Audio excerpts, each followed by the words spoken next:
Si Miss Jazz tanong, Sir, madami po garapata mga dogs ko. Ano po gagawin at ano po yung soap, yung tanggal ng garapata? Ayan. So, meron tayo ditong Super Dog Soap and Super Dog Soap na black.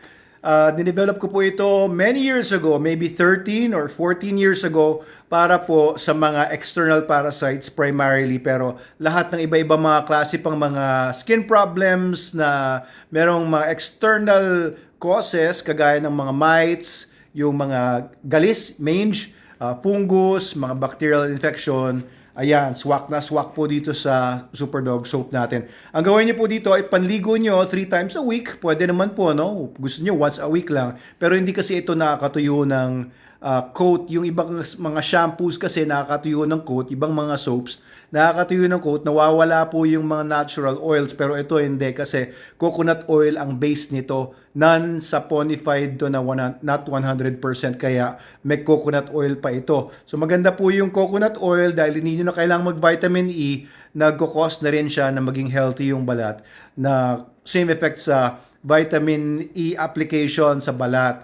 Okay, so ito po available sa Shopee, Lazada, sa TikTok shop natin, sa dealers nationwide, sa mga veterinary clinics, mga pet shops, etc. Pati sa mga supermarket like City Mart sa Batangas and Mindoro. So, yung mga garapata kasi, kailangan talaga masugpo nyo yan. Alam nyo ba, kahit isang garapata lang pwede mag-transmit ng mga tinatawag na mga blood parasites, kagaya ng Ehrlichia canis at saka Babesia. So itong mga rickettsial disease na to, mga maliliit na mga mikrobyo ito na sumisira sa mga blood cells. Kaya ang pwedeng mangyari, no, kapag kahit isang kagat lang ng garapata, may transmit niya itong mga Ehrlichia na to. Galing din sa mga ibang aso to. Kaya ayun, yung mga stray dogs na naman, pwedeng pinanggagalingan o nagiging vector sila ng mga blood parasites ng mga dogs natin. Kapag naglalakad yung mga dogs natin sa kalsada, alam nyo yung mga garapata na yan, yung mga nakalabas sa mga hosts nila o kaya mga baby na garapata, naghahanap ng bagong kakapitan nila, nakaabang yan, gumaganon-ganon yung mga paa niyan. Oh, makikita nyo sila, gumaganon, naghihintay ng bagong bibiktimay nila. O yan, lalo na kung may mga stray dogs sa paligid nyo, kagaya dito sa Angono Rizal, may mga stray dogs dito. Ayun, ang daming nakukuha ng mga dogs ko, ng mga garapata sa labas, kaya inaalagaan namin sa paligo dito Super Dog Soap. Pagka talagang hindi na agapan, pwede nyo po na bigyan din ng mga Bravecto, NexGard Spectra, yung Simparica, mga gamot po yan na pag pinakain ninyo, no, mga chewables yan, ay 2 to 3 months walang garapating aso ninyo, kasi pag sinipsip nila yung dugo ng aso ninyo, malalason sila at mapaparalyze. Okay, so yun ang effect ng mga Bravecto, NexGard, tsaka Simparica.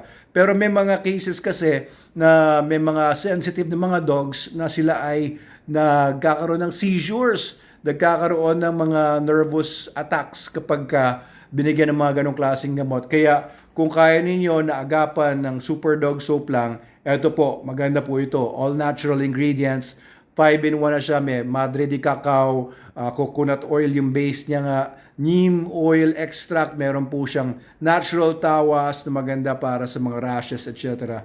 And yung biosulfur para sa mga fungal infections. Ang ganda po nito. Walang mas gaganda pa sa sabon nito kahit mga ibang mga shampoos. The best po ito sa buong multiverse. Meron din tayo nito na shampoo or liquid version. Itong, ayan, Super Dog. Ito, kung ano yung ingredients nitong sa soap natin, para lang yung coconut oil, meron po dito sa mga Super Dog shampoos. Available po ito doon sa ating mga online shops and mga dealers nationwide nga. Okay? So, agapan nyo po yan. Huwag nyo hayaan na may garapata po sa paligid ninyo. Ito pa. Yung mga garapata kasi nangingitlog yan sa mga pader-pader, yung mga singit-singit ng mga pader ninyo, dyan papasok yan, yung mga matatabang garapata, buntis yon, mga babae yun, yung mga maliliit lang na brown, matitigas, mga lalaki yun, yung mga matataba, mangingitlog yun. Huwag yung dudurugin yun kasi pag dinurog nyo, yung dugo nun, kakalat lang yung mga itlog niyan, magha-hatch yung mga yan, dadami yan. Huwag nyong dudurugin kung saan-saan, titiris-tirisin ninyo. Nung maliit pa kami, pinambabala namin yan sa mga air rifle, pinambabaril namin sa mga kaibigan namin. Kaming dalawa ng kaibigan ko, si Richie, ang nagbabaril lang kami yan. Kadiri, di ba? Pero Ganun talaga mga bata.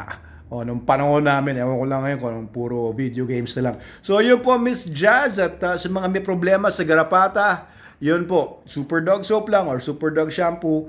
And yung sa mga walls, pwede nyo i-treat yan ng 7. No? May instruction naman doon sa 7 by Bayer yan. Pang wash nyo sa buong paligid nyo para ma-eliminate and ilayo nyo yung mga aso ninyo. Paalisin nyo sa paligid ninyo yung mga stray dogs na may mga garapata.